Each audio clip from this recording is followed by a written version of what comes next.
News, Jews with the news. It's a big club. You ain't in it. Yep. But it's his delivery that's so good, you know. That's why it's so funny.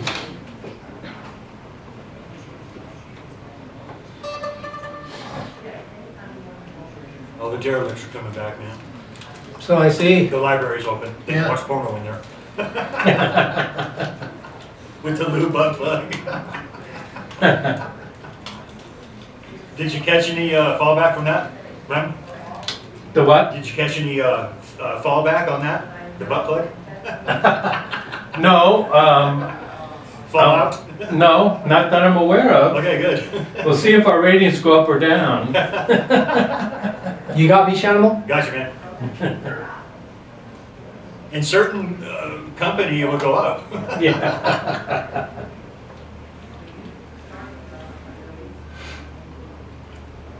Jews in the news today? Not officially, I don't Okay. think.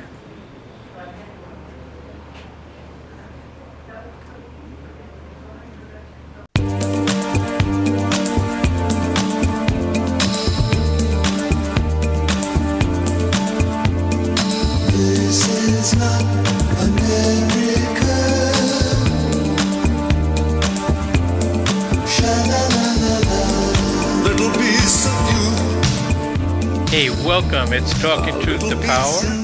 I'm your host, Brendan Trainor, and I'm here with my fellow unindicted co-conspirators.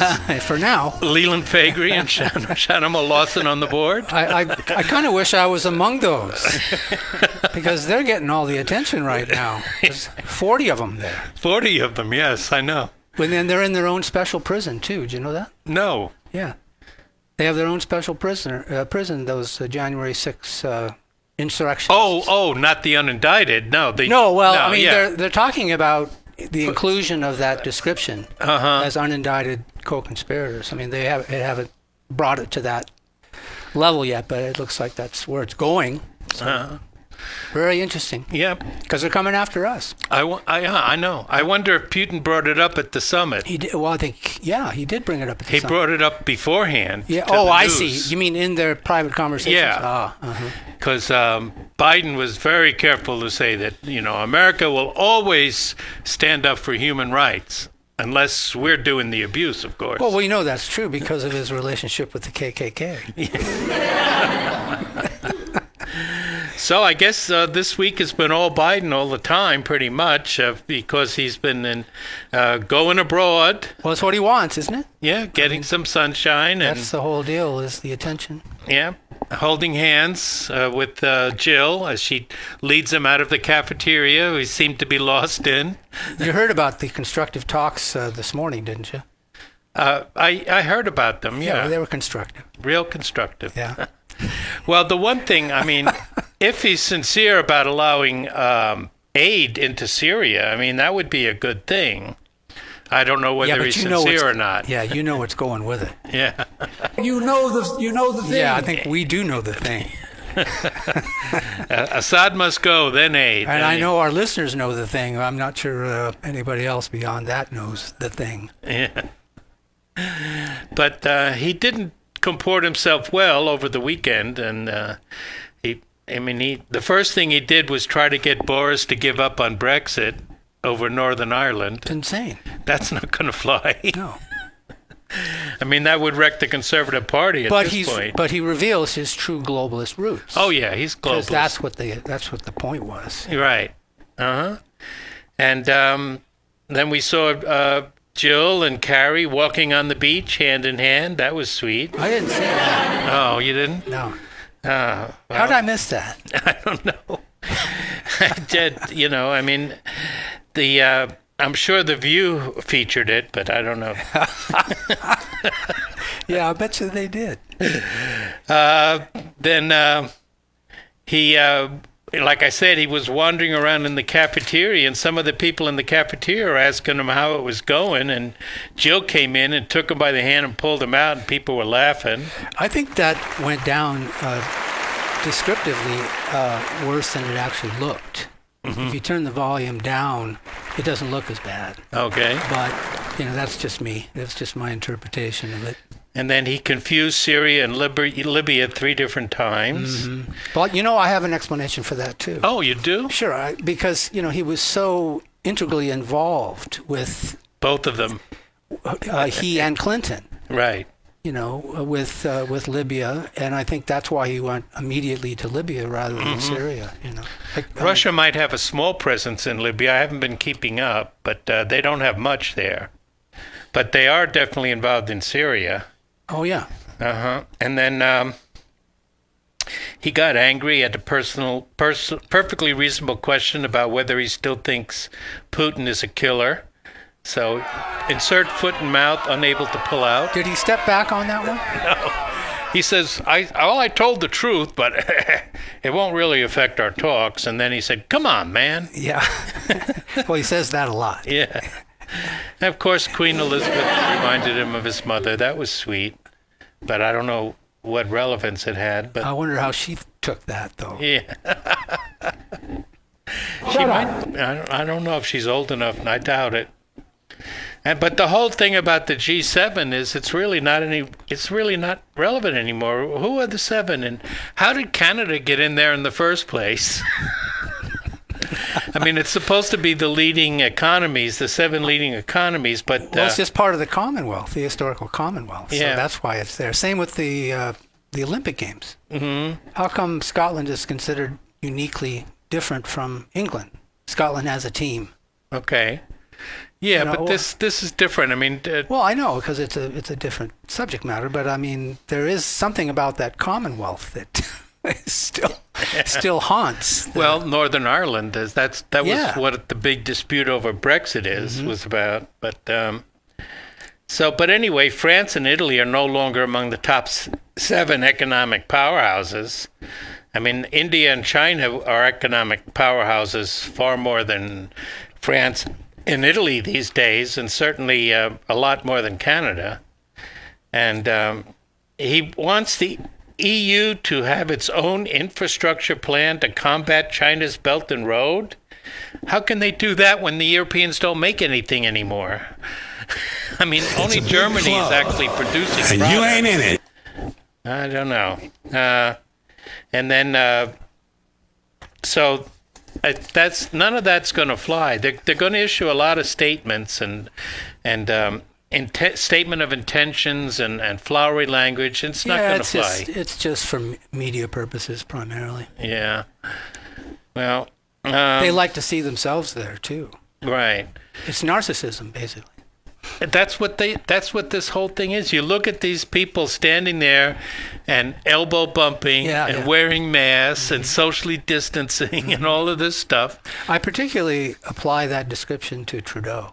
Yes, exactly. I mean, he is the most sycophantic empty suit of the whole bunch of them. Definitely. Well, his dad, Pierre. Oh, yeah. So, Pierre. He comes from good stock. And then, the best thing about the G7 was whenever they showed you pictures of Cornwall, which is really quite nice this time of year. Cornwall, it's a lovely part of the country. It's let's face it, it is a gorgeous piece of real estate. Mm-hmm. So, well, anyway, we're just getting started here. All right. Don't go away.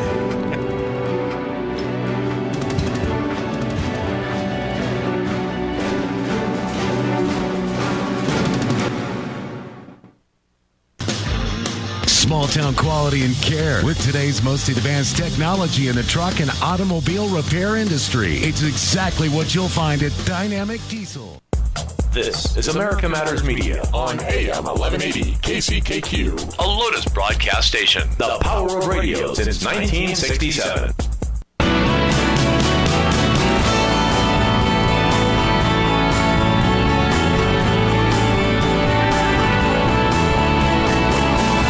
Are you shy and don't want to talk on the air? Text us your questions or comments to 775-237-2266. Now back to the show.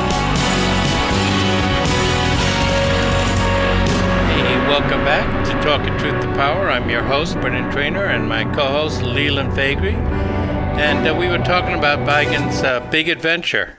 And he, This big adventure. Bill and Jill's, Joe and Jill's Big Adventure instead of Ted and, well, never mind. Close enough. So then he went to Brussels then, and at the EU summit, I don't know if you saw it, but they had this clip of him when he just started rambling about his old days in the Senate.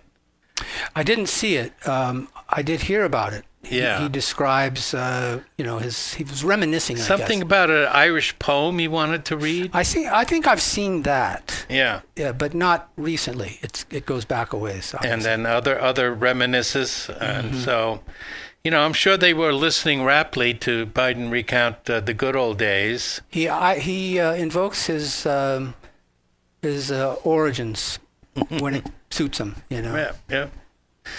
And then he started confidently to meet NATO. He keeps saying America is back. Confidently, yes. Yeah. He keeps saying America is back, but it's what he means is we're back to paying the bills for the countries who won't pay their share. You're a lying dog-faced pony soldier. And he's back. 48 years of this, so. I know. So we're going to continue to prop up another useless organization. We've got the G7, which is useless, and NATO, which is absolutely useless. Somehow, they're supposed to get involved with China now. I don't know how they're going to do that, being so far away. But, NATO showed that they're completely useless because when Ukraine moved their troops to the border with Donbass, Russia responded within 10 days with 100,000 troops and air squadrons, and NATO was unable to respond. Their troops are controlled by other countries, or they just couldn't get over the red tape. And it's the entanglement that it's not going to be. It's not going to work. They'd have to have a lot of time to organize. Right. Shut up. Remember, Eisenhower said if NATO was around, I forget the exact quote, I'll try to find it here, but he said if it was around, a few years from now, we would have to all admit it was a failure. Exactly, yeah. And, and that was post-war, post-Second World War. So we're talking about a 60-year-old relic of a legitimate institution, so... But like so many relics and illegitimate institutions, we're supposed to keep paying for it. Yeah. And although Trump did his part, he tried. Yeah. He definitely tried. But he really should have attacked them and saying, if only he could have been more consistent. He should not have hedged. Right. I've always said about from the beginning of the Trump legacy that he was too nice to these people. Mm-hmm. But Limbaugh said that he was effectively seeking, to accommodate and to work with these people, that sooner or later they'd come around, Well, guess what? That didn't happen. I think a second time around for Trump would lay waste some of these people, which is where they deserve to be. So Putin did sit down for a long interview, and during the interview, the interviewer asked him whether he remembered when Biden said that he had, to his face, that he had no soul. And he said he didn't remember, but if Biden said it, I'm sure he did, because Biden has such an excellent memory. Yeah. Apparently not the case. That's how they troll you. That's how the Russians' sense of humor comes out. So, well, we still have to see what the pundits say. Like I said, we saw the press conferences. Biden would not do a joint press conference like Trump did with Putin. Right. It had to be separate press conferences. So, but so we'll see. We'll get the lowdown on the rest of it.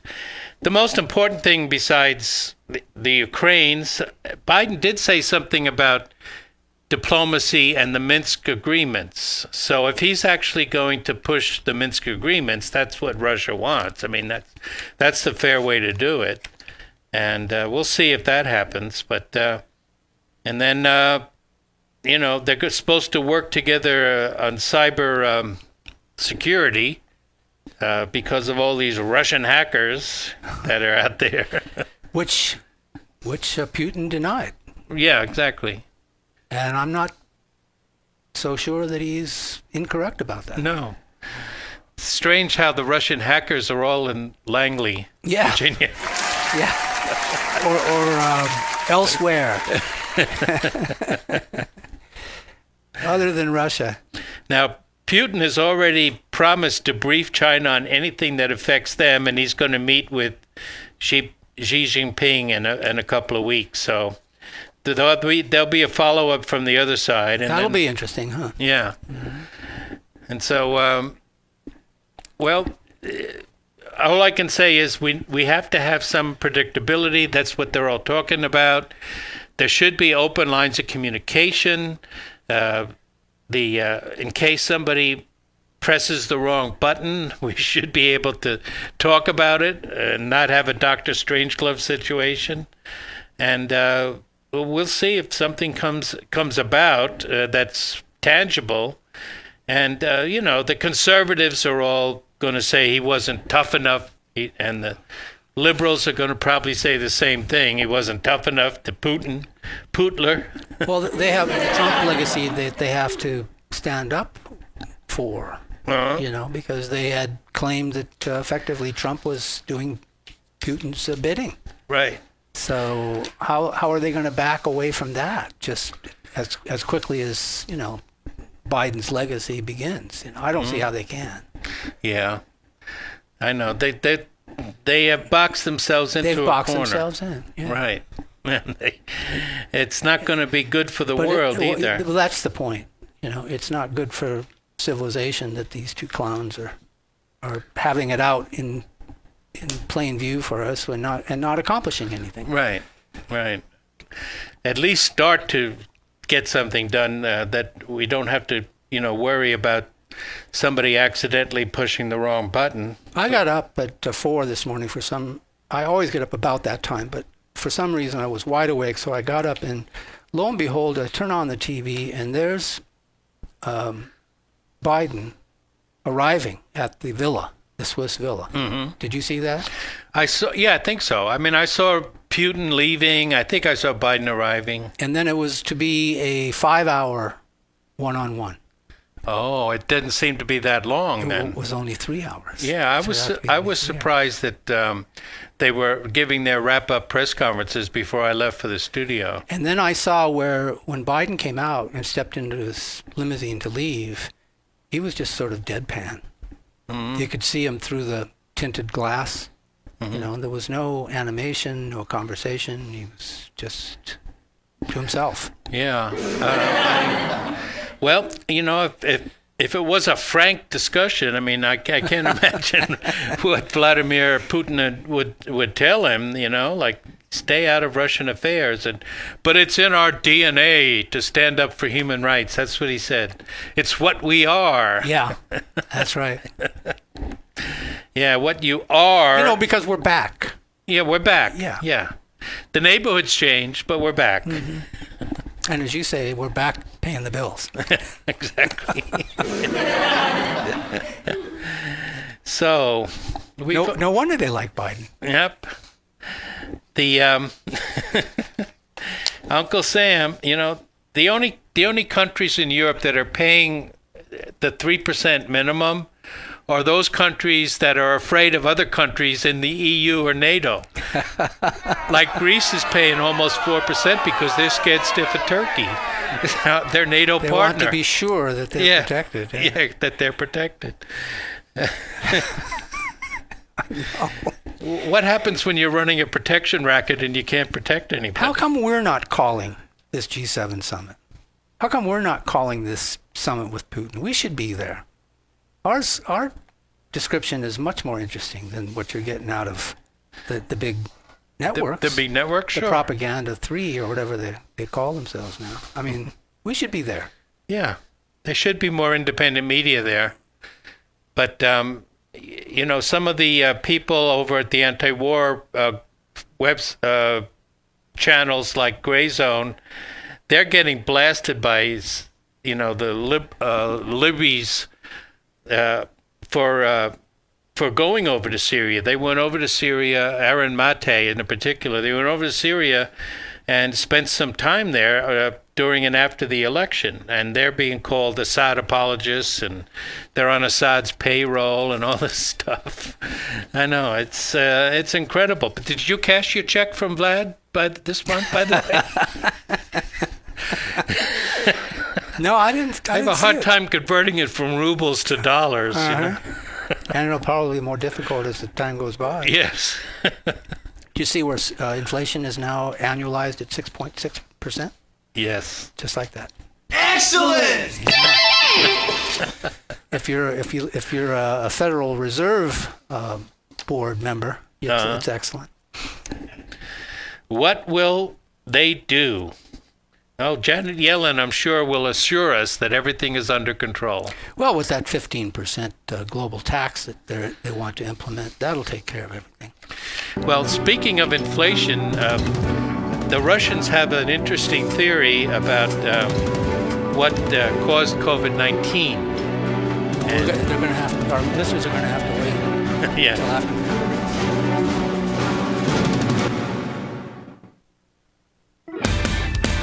Sliced fresh sandwiches every day, made right before your eyes. The port of Subway could be a smoking number 5 or a classic number 8, or maybe an Italian is your number 1 fave. Whatever you crave, prepare to fall in love. Sliced fresh sandwiches, port of Subs.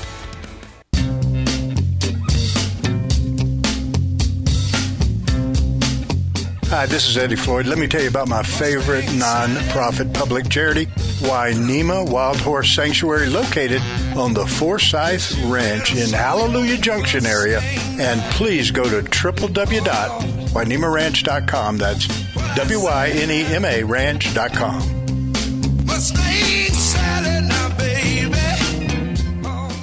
This is America Matters Media on AM 1180 KCKQ. A Lotus broadcast station. The power of radio since 1967.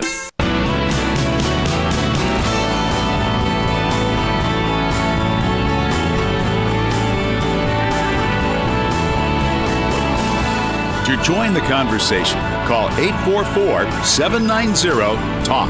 That's 844-790-8255. Now, back to the show. Hey, welcome back to Talking Truth to Power. I'm your host, Brendan Trainor, and I'm here with Leland Faegre. And there's a lot of theories now about what happened to start the COVID pandemic. And I just want to start off, in case any of the YouTube censors are here. Playing with bats. Yeah, that it's nothing has been proven yet. All right, so we don't know yet. But the Kremlin appears to have its own take on it, and it was not an anonymous source, but I don't have the name of the source right here in front of me, but it was a fairly high-up official in the Kremlin, like an assistant deputy of the interior, something like that, I seem to remember, that the Kremlin theory is that the U.S. financial sector, I think that's a code word for ethnicity that starts with J and rhymes with U, orchestrated the pandemic. And Russia believes only the U.S. is capable of this level of germ biowarfare. The U.S. has never signed the International Germ Warfare Accords, and the U.S. has never destroyed its stockpiles of germ agents like Russia has. And we were certainly paying for it. Yeah, exactly. So he believes the operation was funded by the U.S., what they call certain sectors of the financial area. Well, that's indisputable. Yeah. That part of it. But many of the scientists that worked on this were Chinese.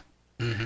They were either turned to become assets, or maybe they were just unwitting dupes in the name of science. But at any rate, so the Russian theory is the research was done in the U.S., but the virus was taken to China and unleashed there. And what would be the motive? Well, the obvious motive is to disrupt the Chinese economy in hopes of slowing China's rise. But the other part of it is also interesting. They said according to the Kremlin's thinking, that the global collateral damage was acceptable to these elites, meaning a couple of million dead, as the resulting loss Nothing surprising about that. No. As the resulting loss of economic activity would allow a manageable deflation of the central bank bubbles. And there is no doubt that the elites managed quite well, while others of the regular deplorables lost their jobs and their kids' education and everything else. I mean, we talked about how the first bailout, the first bill, what was it, the CARES Act that the Democrats passed, is the largest transfer of wealth from working class to the elites that we have seen. So it's an interesting theory. Got to make them whole. Yeah. Because they know what they're doing. And can you imagine those people without any money? You know, that's inconceivable. It is inconceivable. That's the reason for the individual income tax. Did you ever hear of a speech given by Beardsley Rummel? Now, he is the founder of tax withholding, general tax withholding, that we experience now. And in 1956, to the same group that JFK famously gave his speech about, tax businesses less and you'll raise more money. That was at Yale University. No, it was at the New York. We may have delivered it twice, but the point was that when you tax less, you increase revenue to the state. But what Rumsfeld said is the title of his speech was "Taxation for Revenue is unnecessary." So what he was saying is the sole purpose of the income tax is, number one, social engineering, and number two, to sop up the excess inflation caused by the central bank by having people pay in the taxes. Yeah. So. Yeah, that's put it quite bluntly. Yeah. Shut up and take my money. And Putin also said the U.S. is going down the same dead-end path as the USSR. And he's spoken about this quite a bit. He has said that the Soviet Union believed, just like America, that they were exceptional, that they had the right ideology, and they were going to spread it as the exceptional nation. Who did? Putin said the Soviet Union. That was their ideology, that they were the exceptional nation. Yeah, I think there's a certain narcissism associated with philosophy. Yeah. And history doesn't bear that out necessarily. But, I mean, that's where that's its foundation, I think. Well, it's also that culturally we're becoming more and more like the Soviet Union. I understand the new domestic terrorism bill, or it's not a bill yet. It hasn't been worked into a bill as far as I know, but it's... Merrick Garland is... Yeah, Merrick Garland and the DOJ's, their statement. Made it very clear they're coming after us. Yeah. And they're encouraging people to snitch on their family and their neighbors. Yeah, if you've got an extremist in your household, we want to know about it. Of course, that will never involve Uncle Joe who stiffed you out of some kind of money or property, and so you're going to get back at Uncle Joe by calling him a terrorist and having the FBI investigate the crap out of him. Did you see Tucker's program yesterday? I saw part of it. Absolutely magnificent. Yes. His opening segment was just absolutely magnificent. Yeah. Is that about the unindicted co-conspirators? Yeah. Yes, and exactly. And effectively describing the machinations of the American police state. That's what we're watching before our very eyes. Half the country would be described as white supremacists in the thinking of the establishment under the DOJ's Merrick Garland. Well, I'm not a white supremacist. I'm a white preservationist. I just want to keep us alive. I don't know you. All this, and I think I'm starting to be concerned about you every time I see you. I think there's more. I think we should preserve the white race, and especially, the white women, and even more especially if the carpets match the drapes. But this is the politicization of the electoral process that we're witnessing here. There's no legitimacy to it. He can't make that claim with evidence of any kind. No. This is just about the politicization going into the next election. But it's very dangerous for them to be waving this lack of substance, this empty phrase of white supremacy as a way to pursue their objectives, their political objectives. It's very dangerous. And they don't count the number of, it's just like global warming. You know, global warming, they count everything. They count the rise in temperatures from the 1950s, which conveniently leaves out the warmest decade of the 20th century was the 1930s, when you had the Dust Bowl and all that. Yeah, they can conveniently come to a conclusion with statistics, yeah. Yeah, so I understand they left out the attack on the World Trade Center at that year, 2001? Did they leave out Mount St. Helens? Damn, son, where'd you find this? So they, there's, three kinds of lies. There's liars, damn liars, and statistics. And that's how they manipulate the mind. And who's attributed to that quote? I'm glad you came I thought it was Sam Clements, but it may not have been. Mark Twain, maybe? Yeah, that's what somewhere I thought. along. Yeah. It's like there are other quotes, they're hard to pin down, where they came from. Well, I found that Eisenhower quote. Are you ready for this? You? Yeah, let's hear it. As he assumed command of NATO forces in 1951, General of the Armies Dwight D. Eisenhower, isn't that a description though? General of the Armies, uttered these prophetic words of caution. If in 10 years all American troops stationed in Europe for national defense purposes have not been returned to the United States, then this whole project will have failed. Mm-hmm. Exactly. And, Charles de Gaulle, may he rest in peace, he refused to join NATO. And, that's why they hate Marie Le Pen. Mm-hmm. They won't. Le Monde is the biggest publisher in France, and all of the publishers, in fact, they refuse to publish anything that she has written.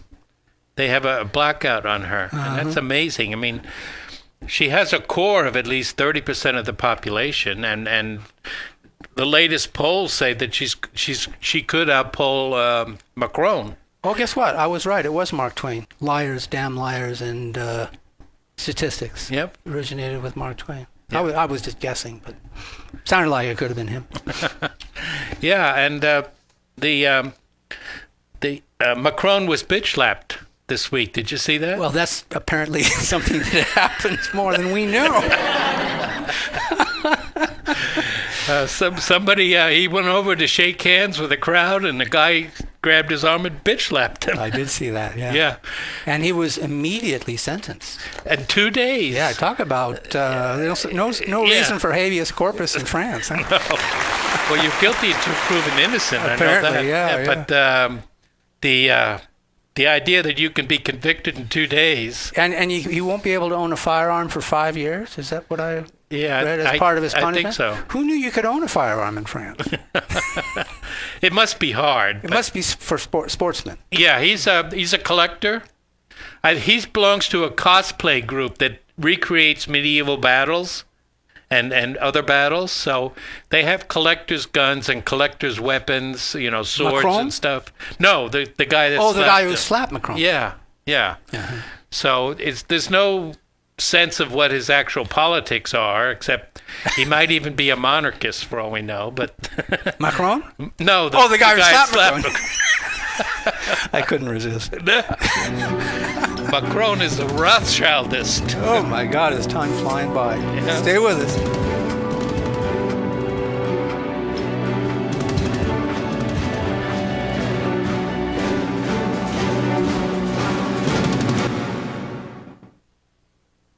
At a Proper Fit Footwear in the Reno Town Mall, we've been accomplishing happy feet for over 30 years.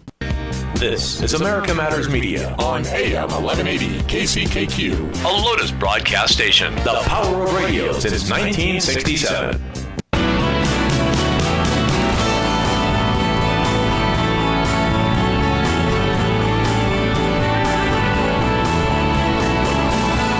Want to expand your advertising dollar? Sponsor this or any America Matters program by calling 775-827-8900, extension 2. Now, back to the show.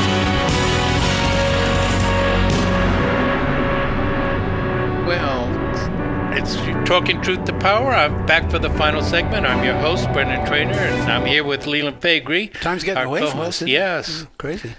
And so we have just experienced a year-long lockdown, and we have another state judge, this time Judge Richard K. Brueggemann, who ruled that Kentucky's Governor Brashear's Democrat lockdown policy unconstitutional after expert witnesses testified that masks and social distancing were useless.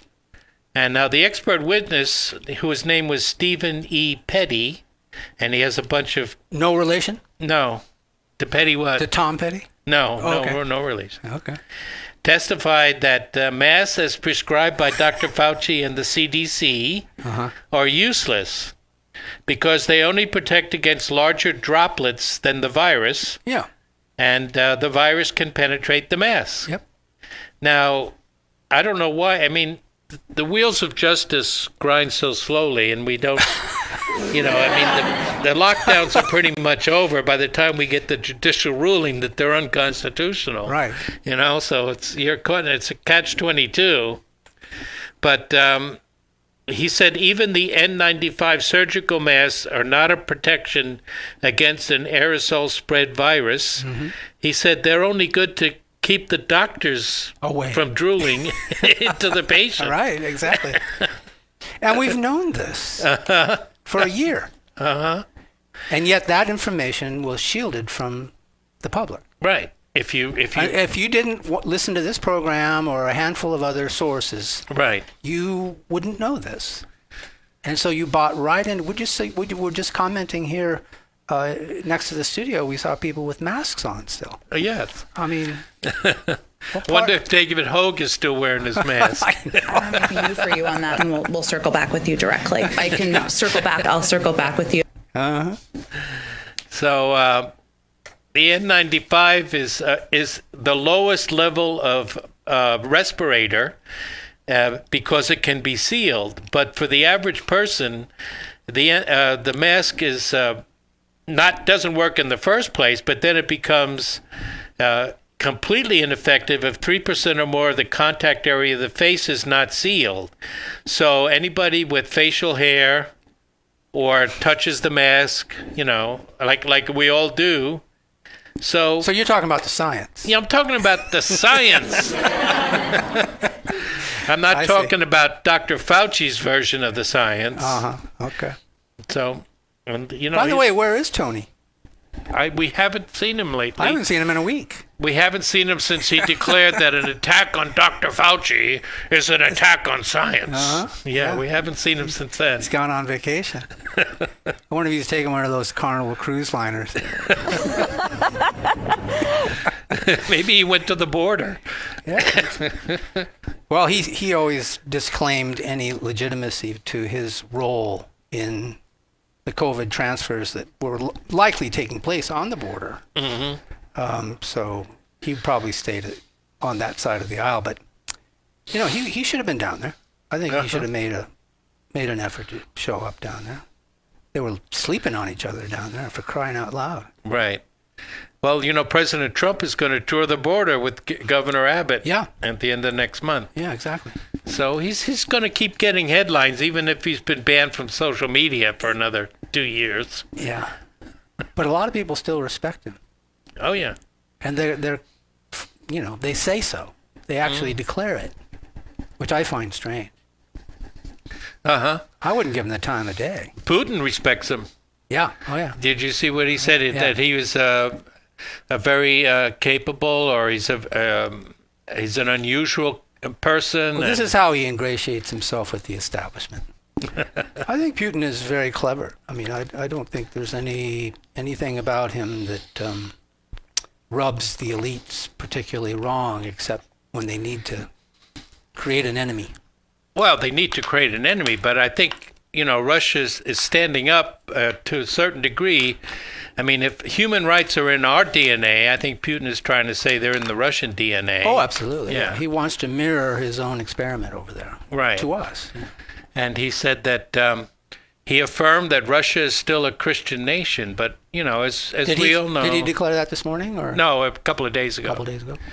But he... the thing is that America is no longer a Christian nation. For some reason, we've all converted to a strange new religion that was created in New York City in the 1950s, called Judeo-Christianity. Well, apart from, its counterpart is just secularism. Right. But, it's a... and Thomas Paine was concerned about this trend, which is why he wrote The Age of Reason. Right. Because he was concerned about civilization without an understanding of the universe. That was his basis for establishing the book. Brilliant book. Yeah, but the more we find out about the universe, the more we realize that religion doesn't have that much to say well, about not in the traditional Orthodox sense. Right. But Paine is fabulous for creating an understanding of the universe. He doesn't disavow the creative center of whatever this is. Mm-hmm. He puts it front and center, and he wrote a whole book about it. He doesn't disavow God. Well, he just doesn't describe it, which is what deism is. Deism doesn't characterize it much. But it postulates an unmoved mover, right? Yeah, but in very generic terms. Right. But scientists, have moved on from that for the most part. Yeah, and I think there's some basis for that. Right. I mean, how much you can't kick a dead horse forever. We know basically what the universe is to the extent that we're capable of knowing it. Yeah, that's exactly right. We've run up against an understanding that can't be further explained. Right. I mean, it might be a tiny infinitesimal fraction of a second before the Big Bang and the expansion of the universe, but we can't see past that. Correct. So it could be that there are many universes. That's also correct. Yeah. It could be that there are universe creating pixies. Which, by the way, he suggested in his book. Did he? Yep. I didn't. I'll have to reread the. I've read it 5 times. If I could live another 500 years, I'd read it another 500 times. It is a magnificent piece of work. Thomas Paine was absolutely remarkable. Yes. The black sheep of the founding fathers. Oh yeah, he was more of a radical deist than most of the founders were. Well, he wasn't afraid to discuss it. Right. And the others had political, interests that they were afraid of revealing, and so they had to cozy to Christians here and there. And so a lot of Christians to this day think the founding fathers were largely Christian, and that's just not the case. There was only a handful of them that adhered to that understanding of the universe. Does Glenn Beck know about this? No, I'm afraid he does not. He doesn't even know about Donald Trump until he won. Boy, what a disappointment that guy turned out to be. He's Mormon, right? Beck, I don't know what his affiliation is. Yeah. So, and that's, surprisingly, the Mormons are big Zionists too. They name their churches the Zion Church and all this, So they have their synagogues or temples, whatever they call it, in Israel as well. But so we don't know the origin of the universe. There doesn't have to be an unmoved mover or a total actuality cause that does not have any potential, but is completely actual.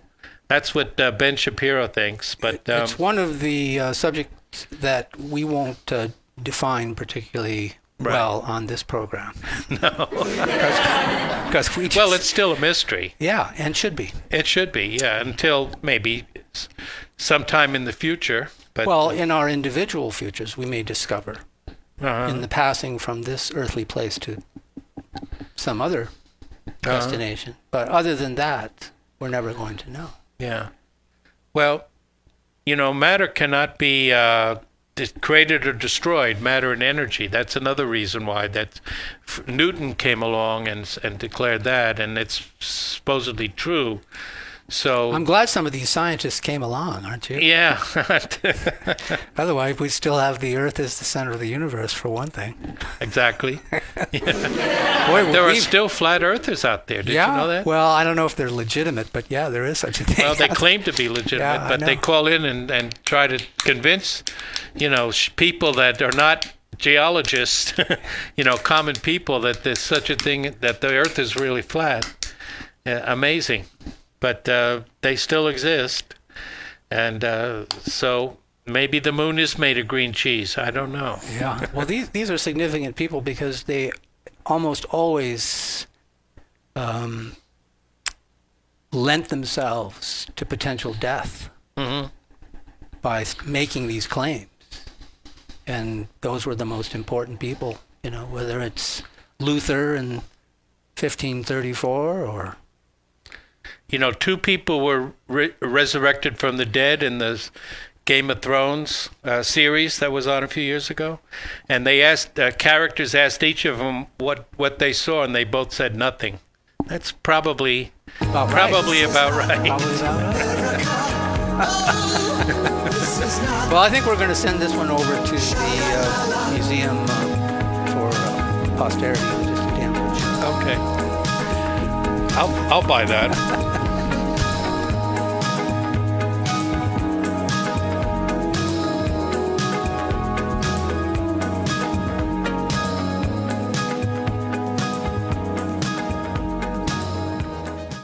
Most of us like to be out in the sun. That's why sunscreen and other safety measures are key to protecting your skin from aging and cancer. The FDA recommends using a sunscreen with a sun protection factor, or SPF, of 15.